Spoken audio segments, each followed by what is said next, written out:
Started to pull the ledger boards off, and two of these screws were just rusted apart. They didn't even come out when I unscrewed them. So it looks like the way that tub was, it didn't have a flange that goes up. It just curled over, so it was just relying on this caulk.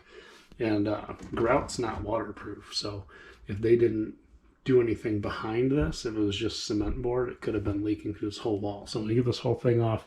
We'll see what's going on. My friend Aaron suggested just pull this stuff out, foam spray it, so that we don't have to worry if any moisture does get back in there. It won't have anything to soak into as bad as it does now. And then fun thing number two, because we got to pull all the screws out anyway. Where did I put my magnet? There it is. Okay, so got our magnet, go up the stud. There's one. So you can kind of see, if I rub it a little bit because it's dirty, it leaves a little bit of a mark where that magnet, or where the magnet touched the screw. And then if I'm careful enough, pulls it right out. Some of them are a little finicky. You know, if you miss the screw, you got to just move over a little bit to get to it.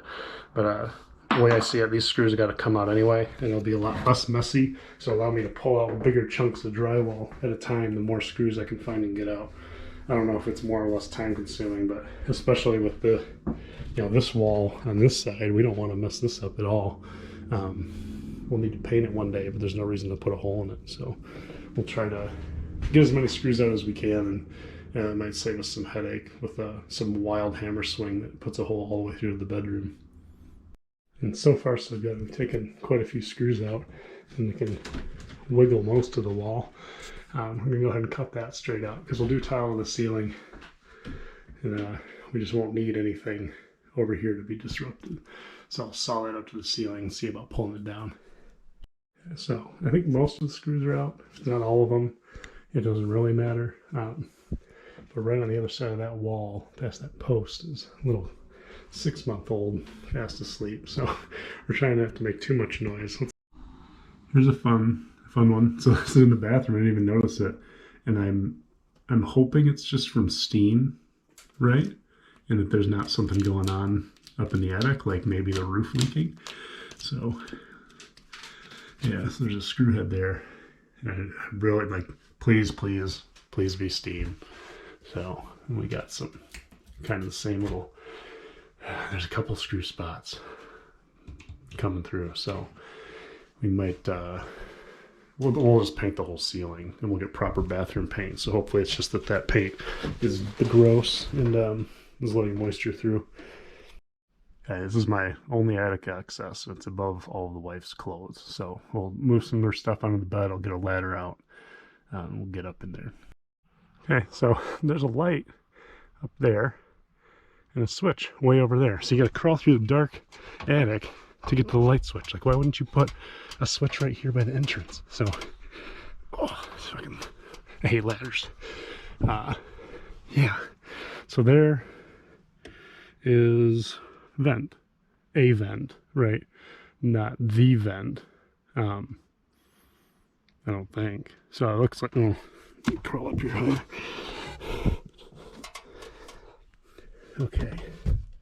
So this is how you fall. So we're up here, and it's kind of hard to tell. It looks like that flexible line, there's a flexy part back there. That's probably the vent in the shower. And then that, well, no, that wouldn't be a shower vent like that. I don't know. We're going to have to, I'm afraid of falling through the ceiling like an idiot. So, and plus all this fiberglass. So what I might do is take those 2-foot wide strips of 3/4 inch and just lay one down up here so that I can kind of crawl down in that direction. But overall, I mean, things look good. I don't see moisture coming out of the roof from here, but it's hard to see with this small light without getting closer. I also want to make sure I don't jam my head into one of these nails. So we'll be back here later. I don't think there's a leak though.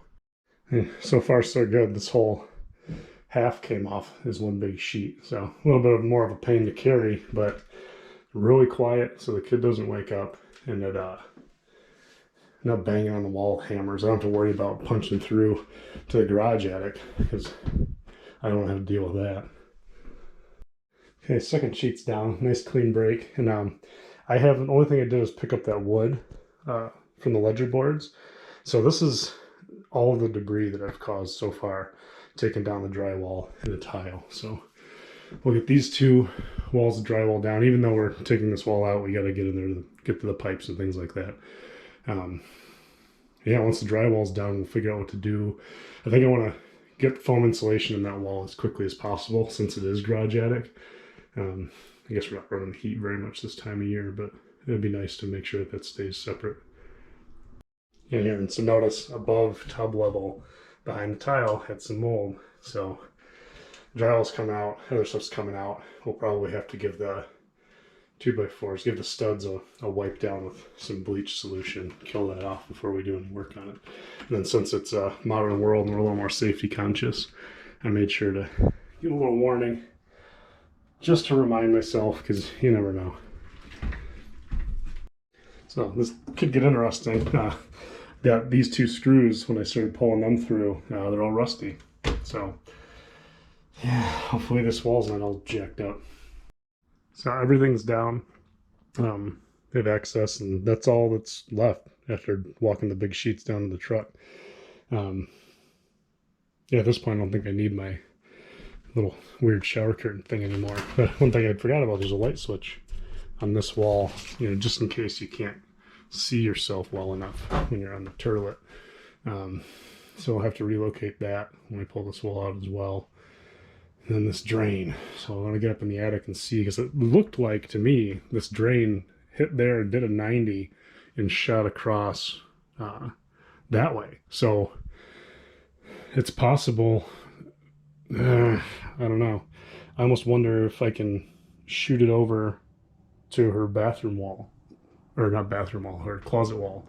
And so then from the closet side, just real quick, punch a strip through the drywall and do it there. So I don't know, because I don't want to, you know, this wall holds the roof up. I don't want to drill holes in the top plate. I mean, you can, but I'd rather stay away from that. Bring it inside the house more. So all it needs to do is let air out. Lets all the poop air out. Well, the solid stuff goes down and the other stuff goes up. This is why you wear a mask when you do this stuff. That's all glass. It's all fiberglass. So I see it floating around in the air. There we go. So yeah, always wear a mask, because you'll just be breathing that stuff in. It's one of those, like, if you're not going to put it on a sandwich, you shouldn't breathe it either. Okay, so we're cleaned up. Things look pretty good, actually. So this, you can see where the majority of the moisture was, and even then it's like, it's not wet now, it's dry. It's, you know, it's still, I don't think we need to replace any of this. We'll just make sure that we get some bleach on it. And another fun thing, I was looking, like, you know, you want to be real careful tearing the insulation out. You don't catch any one of these nails. So I had my gloves on, just went real slow. But then I noticed that, I was like, what the hell? What are those sticking through for? And they go diagonal, right? So right through there, that's the roof line outside.